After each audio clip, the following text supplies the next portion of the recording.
پاکستان کا ذکر قرآن میں. یہ بات بہت سے لوگوں کو عجیب لگے گی. پاکستان کا ذکر قرآن میں آج سے 1400 برس پہلے. اس کے ضمن میں پہلے تو آیت سن لیجئے، آیت نمبر 10 ہے یہ سورہ انبیاء کی. لقد انزلنا الیکم کتابا فیہ ذکرکم افلا تعقلون. دیکھو ہم نے تمہاری طرف ایک کتاب نازل کر دی ہے جس میں تمہارا ذکر ہے تاکہ تم عقل سے کام لو. اب یہاں اس آیت میں ذکر کے دونوں معنی ہو سکتے ہیں. ذکر ہمارے حالات کا بیان یا ذکر نصیحت، تمہارے حصے کی نصیحت. لیکن ایک عظیم حدیث میں آ کر بات جو ہے وہ طے ہو جاتی ہے. طویل حدیث ہے، عظمت قرآن کے موضوع پر حضور کا کہ وہ حدیث بلکہ خطبہ کہنا چاہیے، اہم ترین. راوی کون ہے؟ حضرت علی رضی اللہ تعالی عنہ. فرماتے ہیں کہ حضور نے فرمایا صلی اللہ علیہ وسلم انہا ستکون فتنۃ، ان قریب ایک بہت بڑا فتنہ رونما ہوگا. اس پر حضرت علی فرماتے ہیں میں نے عرض کیا مل مخرج منہا یا رسول اللہ، اے اللہ کے رسول اس سے نکلنے کا راستہ کون سا ہوگا؟ بہت غور طلب بات ہے یہ، میں اس کی طرف اشارہ کیے بغیر گزر نہیں سکتا آگے. دیکھیے ہم ہوتے تو پوچھتے یہ فتنہ کب آئے گا، کیوں آئے گا، کدھر سے آئے گا، کیسے آئے گا، کیا شکل ہوگی اس کی، یہ سوالات پوچھتے نا. لیکن یہ تمام چیزیں معلوماتی ہیں، ان کا عملی کو فائدہ نہیں. ان ساری باتوں کا جواب مل جائے تبھی معلومات میں اضافہ ہو گیا. عمل کیا ہے، اس سے بچاؤ کا راستہ کون سا ہوگا، یہ ہے سوال. یہ ہے فرق صحابہ کرام میں اور ہمارے مابین. حضرت علی نے پوچھا، یہ نہیں کہا یہ کب آئے گا، کیوں آئے گا، کدھر سے آئے گا، کیسے آئے گا، کیا صورت ہوگی. مل مخرج منہا یا رسول. اس پر آپ کا جواب ہے، بہت طویل حدیث ہے یہ. میں صرف ابتدائی چند جملے اور آخری چند جملے سناؤں گا. کتاب اللہ،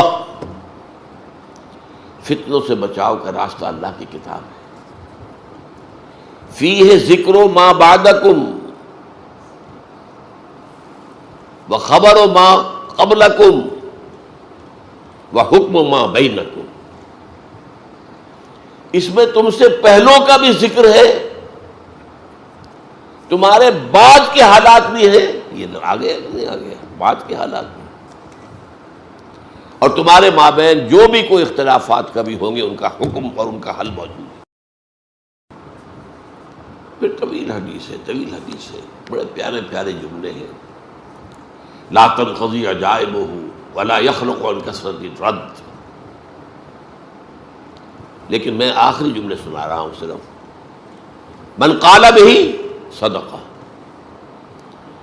جو شخص اس قرآن کی بنیاد میں کوئی بات کہے گا وہ سچ کہا اس نے. ومن حکم بہ عدل. اور جو اس قرآن کے ذریعے فیصلہ کرے گا اس نے عدل کیا. ومن عمل بہ اجر. اور جس نے اس پر عمل کیا اس کو اجر مل کر رہے گا. اور آخری ٹکڑا اہم ترین ہے، میرے لیے بہت بڑی بشارت ہے، بہت بڑی بشارت ہے. اور بھی جو میرے ساتھی اس تعلیم و تعلم قرآن میں لگ گئے ہیں ان کے لیے بڑی بشارت ہے. وَمَن دَعَا إِلَيْهِ فَقَدْ هُدِيَ إِلَىٰ صِرَاطٍ مُسْتَقِيمٍ. جو اس قرآن کی طرف بلائے گا لوگوں کو اس کی ہدایت ہو گئی سیدھے راستے کی طرف. یعنی کسی اور کی ہدایت ہو نہ ہو، کسی کو فائدہ ہو نہ ہو. ابو جہل کو فائدہ نہیں ہوا، ابو لہب کو فائدہ نہیں ہوا، اس سے کوئی حرف حضور پر تو نہیں آتا صلی اللہ علیہ وسلم. من دعا الیہ فقد ہدی، فقد ہدی. اب عربی زبان سے ذرا بھی واقفیت ہو چکی، اس کی ہدایت ہو چکی صراط مستقیم کی طرف. اللہم ربنا اجعلنا منہم. اب دیکھیے سورہ اعراف کی آیت نمبر 129 ہے. بنی اسرائیل آپ کو معلوم ہے سخت عذاب میں تھے، فرعونی انہیں جو عذاب دے رہے تھے. اور پھر خاص طور پر جو ایک خواب دیکھا تھا فرعون نے، اس کے بنا پر اسے مشورہ دیا گیا تھا کہ بنی اسرائیل میں جو بیٹا پیدا ہو اسے قتل کر دیا جائے، قتل عام۔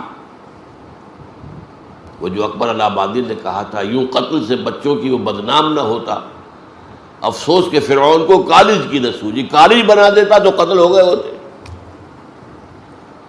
یہ بھی تو قتل گاہیں ہیں،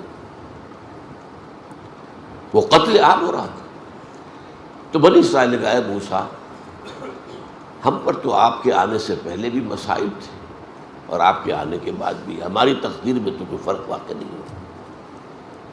اس کے جواب میں موسیٰ کا قول نقل ہوا ہے، قال عسیٰ ربکم ان یہلک عدوکم، موسیٰ نے فرمایا علیہ السلام قریب ہے کہ تمہارا رب تمہارے دشمن کو ہلاک کر دے، جیسے کہ کر دیا فرعون اور اس کا لاؤ لشکر غرق کر دیے۔ وَيَسْتَخْلِفَكُمْ فِي الْأَرْضِ، اور تمہیں خلافت دے زمین کی۔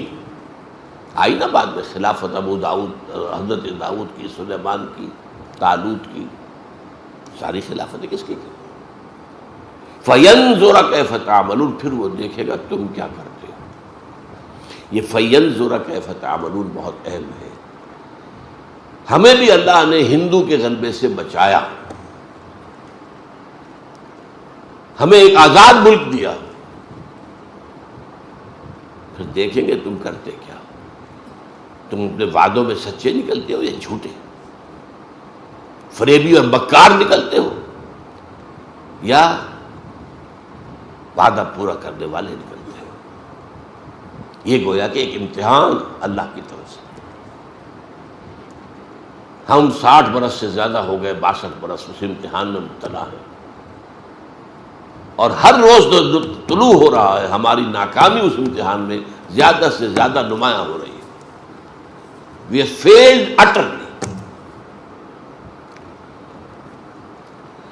یا ایھا الذین آمنوا استجیبوا للہ وللرسول لما دعاکم لما یحییکم اذا دعاکم لما یحییکم۔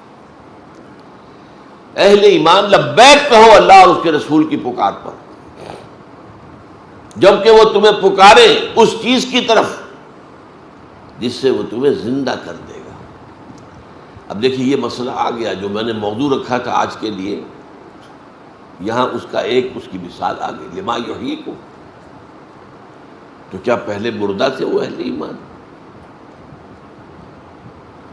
کیا کفار مکے کے مردہ تھے؟ زندہ تو تھے، چلتے پھرتے تھے، روحیں مر گئی تھی،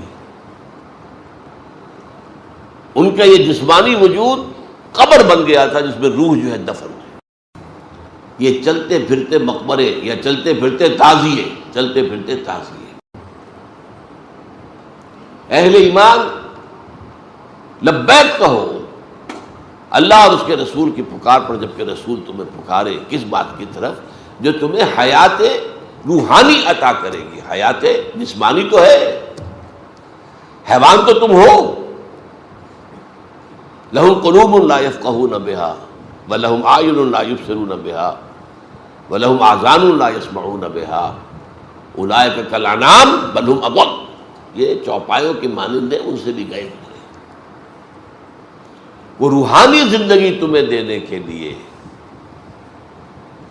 اللہ تعالیٰ نے یہ کتاب اتاری ہے، تمہارے لیے جہاد کا راستہ کھولا ہے، تمہیں اپنی خدمت کا موقع دیا ہے۔ کیا کتنا پیارا شعر ہے فارسی کا، منت مندے ہے کہ خدمت سلطان ہمیں کنی۔ دیکھو کوئی احسان نہ دھرو کہ تم بادشاہ کی خدمت کر رہے ہو، منت مندے کہ خدمت سلطان ہمیں کنی، منت شناس ازو کہ بخدمت بداشتت۔ اس کا احسان مانو کہ اس نے تمہیں اپنی خدمت پر مامور کر دیا ہے۔ تو جس سے اللہ اپنے دین کی خدمت پر مامور کر دے، اس پر تو اللہ کا بہت بڑا احسان ہے، اس کا احسان مانو۔